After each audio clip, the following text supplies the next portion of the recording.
joined by Jon Stein, the head coach of the McKinney North tennis team, and you just got through the district tournament yesterday, and is a very successful district tournament. Now 2 straight years that you won 4 of the 5 draws that are in your district, and they're moving on to regionals as district champs. Yeah, we had a great day, really great day yesterday, Tyler. Weather wasn't perfect. It was real windy, but I think that played into our favor. But a couple of good upsets, and just the kids just fought and fought and fought, and you could see their determination, and they wanted to finish. What we didn't finish in the fall as far as beating Lovejoy, and like you said, we sent Lovejoy home with 4 seconds and only 1 first to our 4 firsts and 1 second. So it was a really good day. You mentioned the wind, and I was outside yesterday and I noticed how windy it was, and I know from playing tennis that a lot of times players aren't necessarily used to how to adjust to the wind, and it's a big factor in tennis matches. Did you talk to your players about the wind before the matches, or did they just kind of know what to do with those conditions? Well, I mean, in the spring you're going to deal with it. You're going to have not ideal conditions. So when there's a windy day, and when we're at practice, I make a big deal about it, that there's going to come a day when you're going to need to play in the wind, and it's a mindset, and you got to realize you're not going to have your best shots or the perfect shots, or you can't go for broke on everything or go for the lines on everything, and you got to play smarter and safer, and be okay with the match being ugly or having to grind it out, and so. But I was real proud of their mental strength yesterday to get through that, because it was blowing about 40 miles an hour by the time most of the finals were on. So it wasn't the best tennis I've ever seen, but it was some of the best results we've ever had. Yeah, you got the job done. That's all that matters. You had most of your success in the doubles. All of your doubles teams were winners. You had your mixed doubles, a team of Nick Parker as well as Brooke Lowe's. They won in mixed doubles. You also had a new double team formed, cousins, in fact, in the boys' double, as Santiago Gonzalez, back in the double slot this year, played with Rodrigo Matas, his cousin.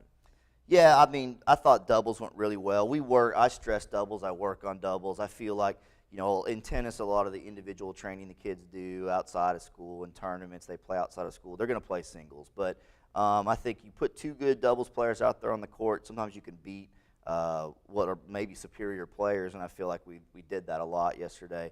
Nick and Brooke, put them together about halfway through the season. I started to see them gel, and they feed off each other, and they work really well together.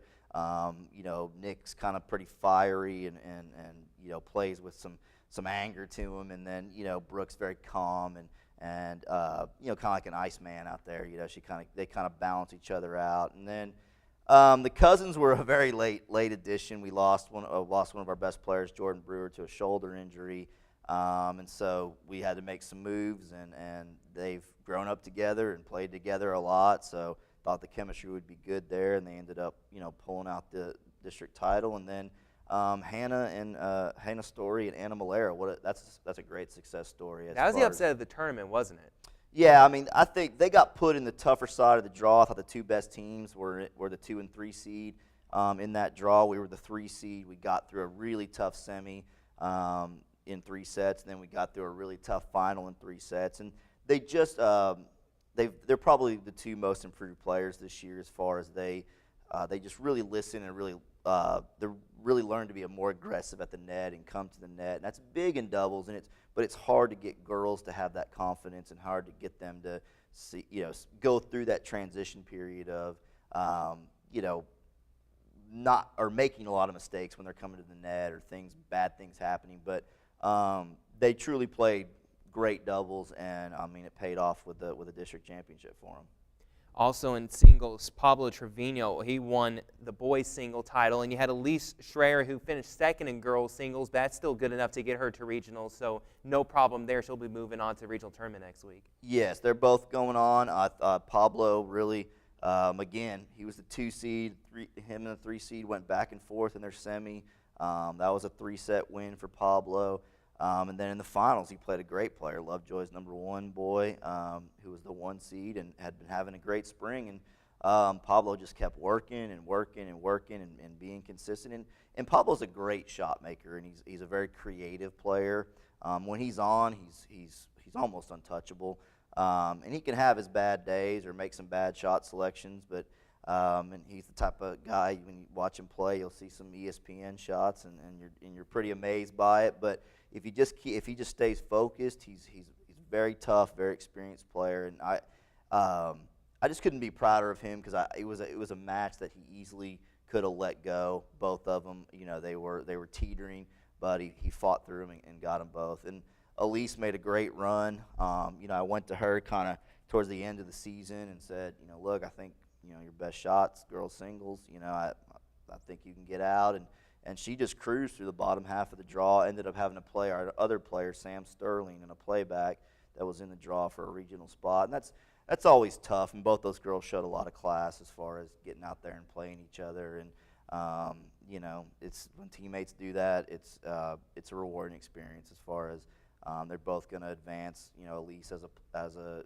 second place and Sam as an alternate. So I'm happy for both those young ladies. And like I said, I thought they conducted themselves just amazingly in a situation that can be very tense and very could get ugly, but they're just great kids, and they handled it very professionally. Can you explain for those that don't know about the playback system, because that's a little confusing for people with the district tournament when they hear playback matches? Well, what is that? Why is that? Can you explain how that works in the district tournament? Yes. Once you move on to the finals, if you lose the final, if you did not beat the third place team or the third place player, then you have to play them for the final spot. So it was put in, many years ago to help out the 4 seed, because the 4 seed used to be the kiss of death. If you got that, you're on the side with the 1. So basically at the same time, the matches, you put on the finals and you put on third place match by UIL rules, and they're not supposed to be able to see each other or monitor the score. And that way they can, finish, and then whoever gets third, like I said, if they haven't played the second place player or the second place person, they get a shot and get a chance to move on. So there were quite a few playbacks between Lovejoy and Sherman. We were in one against ourselves. The only draw that didn't have a playback was boys doubles, because our 2 team absolutely dominated the 4 seed in the third place match. So it was a good day for us. It was nice to sit back, not have to worry about those playbacks, and know we were in with 4. And then Elise got us our 5th spot. Every single player that we've mentioned throughout talking about the district wins and the results is a junior or younger. So everyone would be back next year on your team. So you can expect some great things next year, but of course they're hungry to get it done this year as well. What are some of the things that you're looking forward to in the regional to help them as far as moving on further in that bracket and potentially maybe get into the state tournament? Yeah, I think they've all got a puncher's chance in their draw. Our region's tough with Texas High, Lovejoy, the Friscos, Highland Park, Ennis and Corsicana are always perennial powers there. So they've all got a good chance, or they all have a chance. I think what I want to see from them is the same thing I saw at district, just a toughness, a playing to win, trying to avoid that, it happens in tennis, happens in every sport, that not to lose mentality. Just go for your shots, go play your game, and see what happens. I think hopefully they gain confidence from what occurred yesterday in the district finals, and that'll propel them on for hopefully a deep run into regionals, and like you said, maybe even Austin. And in team tennis, you finished runner-up in your district to Lovejoy. Lovejoy had gotten your number there, and a lot of these players beat Lovejoy in the finals of these individual events. What do you think changed between the fall and the spring season that allowed these players to improve their results against that Lovejoy school?